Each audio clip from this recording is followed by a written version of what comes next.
Hey there, it's Olivia Savannah here from Olivia's Catastrophe, and I have a big stack of books next to me that need to leave my house. It's time to do an unhaul. I regularly clean out my shelves to make sure everything on there are things I either want to read or I'm happy holding on to. Books come and go all the time, but without further ado, we're going to jump down to the books that I'm getting rid of, and I'm going to let you know my reasons why.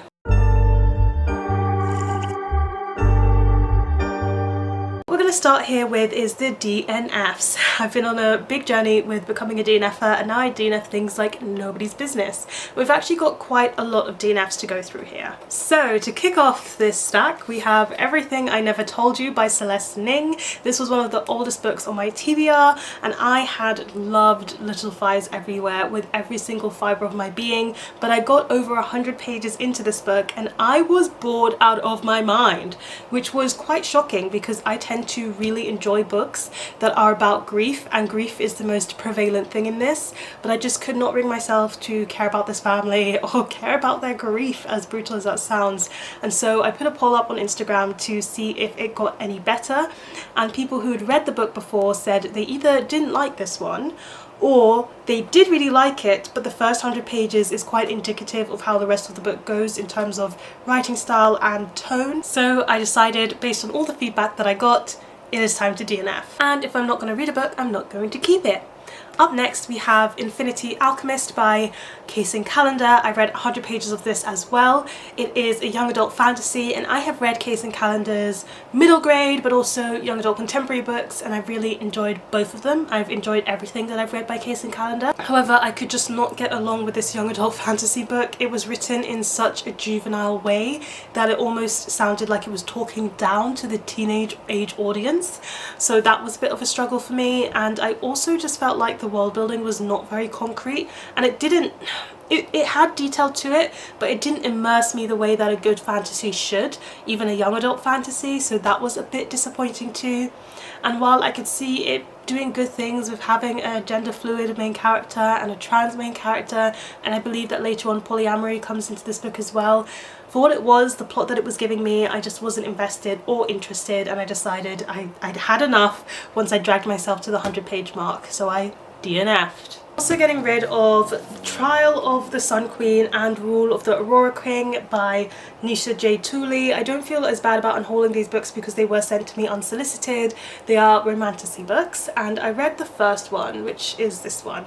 I read some of this first one and I just wasn't digging the characters or the writing style, to be frank, so I decided to pass it along. I do think in romantasy there can be some really good ones out there, such as The Serpent and the Wings of Night by Carissa Broadbent, but there's also a lot of stuff out there that just reads the same, and also just not the kind that I like the Sarah J. Maas kind of romantasy.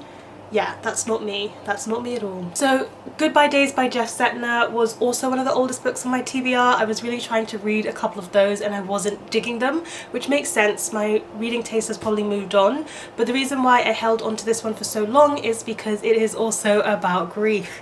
So this is about a boy who is texting his friends who are driving, and his friends choose to respond to his text. He knows this because when they find the mashed up car, because there was a big car accident, the person who was in the driver's seat has like got a half-written text that he was replying to him, so he feels like he is the reason why his friends have died. And some of the families because they're a group of teenagers, some of the parents blame him, some of the parents don't blame him, and he starts to have goodbye days with each of those parents. But I just started reading it and I just wasn't digging it, and I wasn't really digging the randomness of the writing style. So he was sitting in a church and he was comparing how he felt to like a fly on the wall rubbing its legs together, and I was just like, what is that connection? So I was really struggling to kind of get into the writing of this. It felt a bit like it was pulling me in different directions and it wasn't coming together the way that writing should, and I just didn't really care. Again, I didn't really care about this really serious, sad subject matter. I did read 100 pages of this. This is Where the Rhythm Takes You by Sarah Das, and this is a persuasion retelling. So sometimes I try and read retellings of classics I don't particularly enjoy because I think retellings can bring something fresh and new to it, and this one is set in the Caribbean. Where in the Caribbean is it set? This is set in Trinidad and Tobago, and so I thought like maybe a black persuasion retelling set in the Caribbean will make me like the story. No. No, no, no. It didn't. I think also one of my problems with this is that we were following teenagers and they were acting like adults. Why is this teenage woman who has a parent running this hotel as if she owns it? I can understand more so for her love interest, who's supposed to be a teenage prodigy DJ who is super famous. I can understand him being a bit more adult-like, but I did not understand why she was acting like a whole adult when she is a teenager.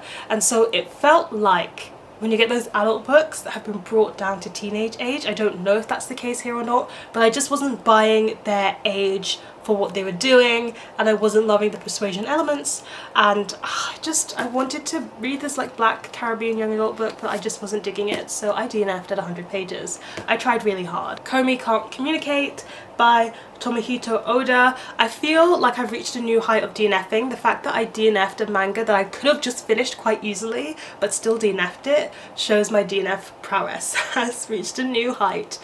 This is about this girl who is so socially anxious that she can't even speak in the presence of other people, and this boy who kind of figures it out and is trying to help her make friends. And I just cannot believe that he's the only one who realizes she has social anxiety. She literally doesn't speak in class at all, she doesn't talk to anybody, and he's the only one who figures out that she has social anxiety. I didn't believe that. I didn't believe it for 1 second, which made it really hard for me to get into this book, and then I just realised I didn't really care about their story that much, so I decided to DNF, even though I was 100 pages in and probably could have easily finished this one. The Monsters of Rookhaven by Padraig Kenny. I do think this was a little bit of a me problem. I decided it'd been a while since I'd read a middle grade book, and I decided I was going to pick one up, but also I don't think I was quite in the mood for a middle grade book, and if I'd been in the mood, I'm not sure if I would have liked this more or not. And now I guess we'll never know, because I've decided not to keep it. So this one is set in a world where monsters exist, and these monsters have these abilities as well, and then 2 humans stumble through a portal into the monster realm. At least that's as far as I'd gotten by the time that I'd read over 100 pages of this. I think I read 150, and you learn that these 2 siblings are running away from an abusive guardian. So it has some of the more serious themes of like, who is the monsters? Are the monsters the people who they've stumbled into this world of, or is it some of the people outside who treat them really badly?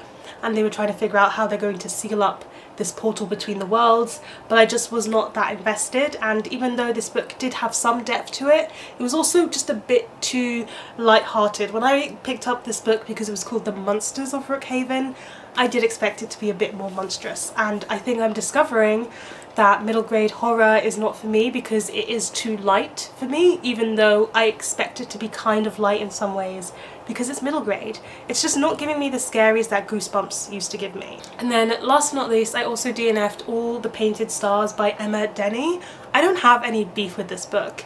It is a historical romance book. It's queer, there's 2 women, they're best friends, and her hand is going to be offered in marriage to the person who wins this tournament, and her friend is like, absolutely not, she has not consented to this is not what she wants to do.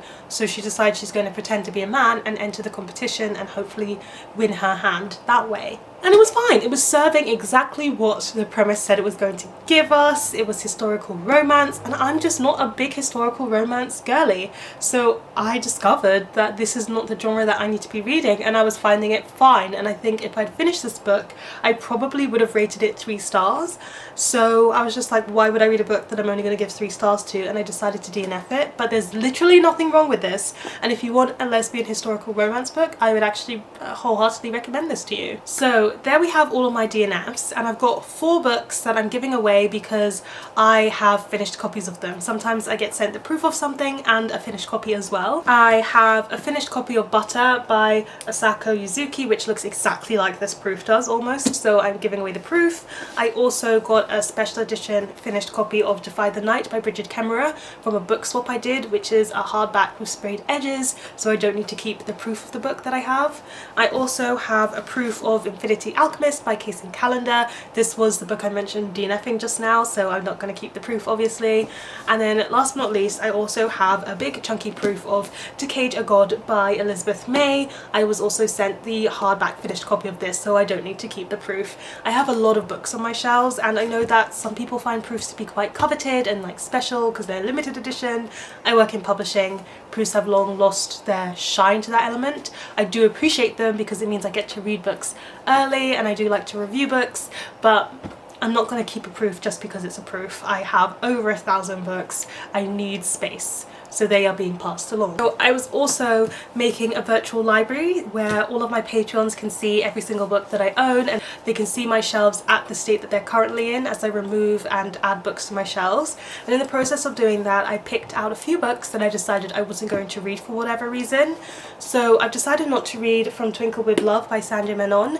I did really enjoy When Dimple Met Rishi by this author, but I also think some of the early YA is not hitting the same way for me, and I think we've got so many new and excited voices writing YA.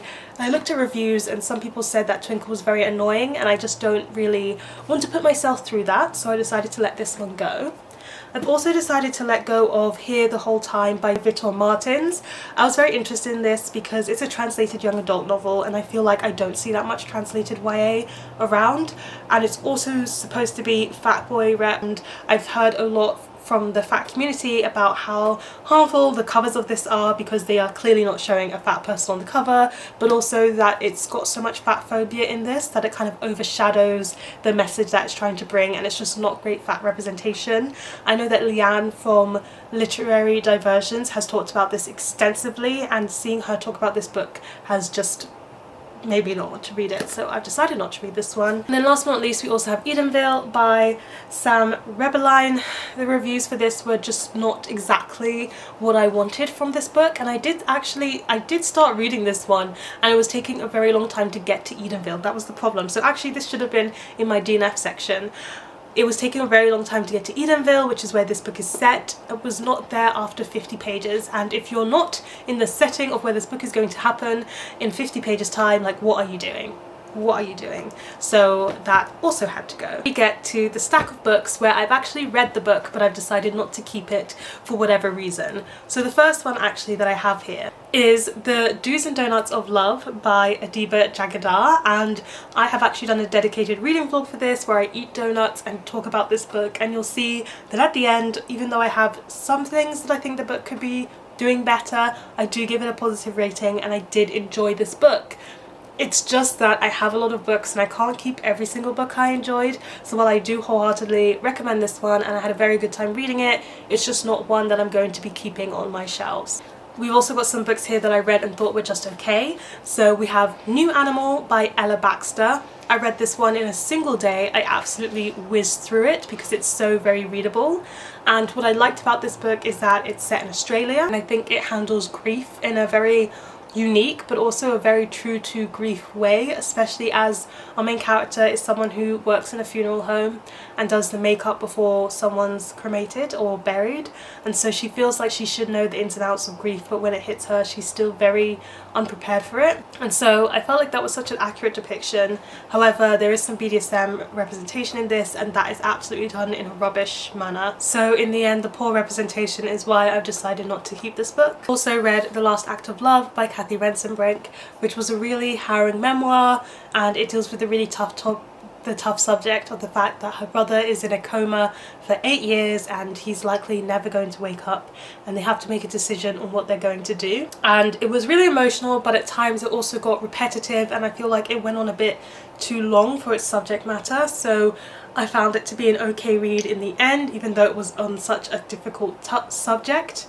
And so I've decided I'm not going to keep this one on my shelves. I got it from a charity shop, and it can go back to that charity shop for someone else to have the chance to read it. The Way of the Househusband. So I picked this one up because I was experimenting with my manga and trying to read manga from different genres. I tend to navigate towards the darker end of manga, the action end of manga, so I thought maybe I should try some of the comedy and light-hearted stuff. And while this was comedy and light-hearted and a fun time, just not a long time, and I can't see myself investing in collecting every single one of these volumes, so I'm going to end my journey with this series here, and I'm not going to be keeping this one. And then we're going to end with 2 books I read and I did not like, but I did finish. And one of those is The Boy in the Black Suit by Jason Reynolds. I have enjoyed a lot of Jason Reynolds in the past, but this one was just not it for me.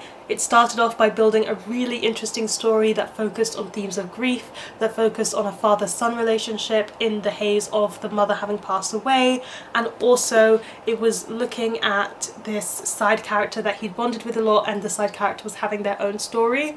But then a love interest strolled onto the scene, and all the rest of the plot and all of the rest of everything that the book had been building up to was absolutely abandoned in favour of a love story, which I just cannot stand by in my stories. It doesn't make me happy, and I just felt like this book abruptly cut off every single plot strand otherwise, and so I just was uninvested. I did finish it out because I hoped that after the love story had happened we'd get back to the other characters and the other plot lines, but it wasn't to be, and so I'm not keeping this. And last but not least, I am getting rid of The End We Start From by Megan Hunter.